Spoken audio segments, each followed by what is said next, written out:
you wanted to destroy a city's housing, short of bombing, probably the best way to do it is rent control. Rent control is as New York as Times Square. She pays less than a studio. How's that possible? She's lived here over 40 years.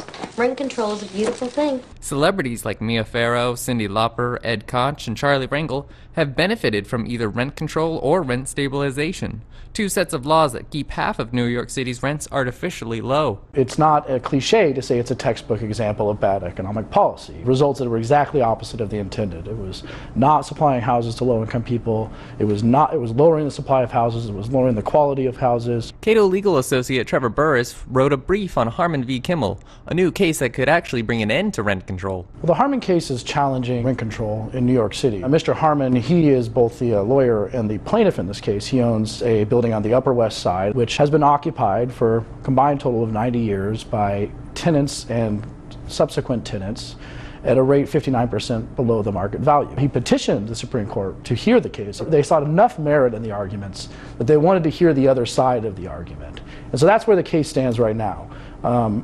Maybe not on the cusp of the Supreme Court, but far closer than many people would have guessed it could have got. There is a takings clause in the U.S. Constitution in the Fifth Amendment that prohibits the taking of property for either public use and with just compensation. If we can get the court to see that, we could possibly overturn rent control. Rent control has been doing damage to New York since the 1940s. One thing most people are agreed on is that rent control is a good thing.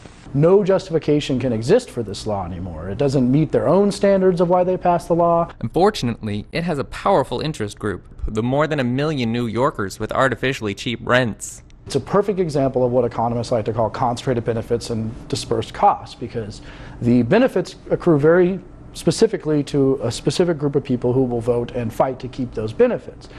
The costs, they build up over time. They're hard to point to. It's hard to give a good what if this didn't happen story. Would this apartment building still be standing because the landlord had enough money from rents? The legislator doesn't seem to be totally listening because they renew this all the time, but maybe the courts can listen to this. Maybe they will be listening.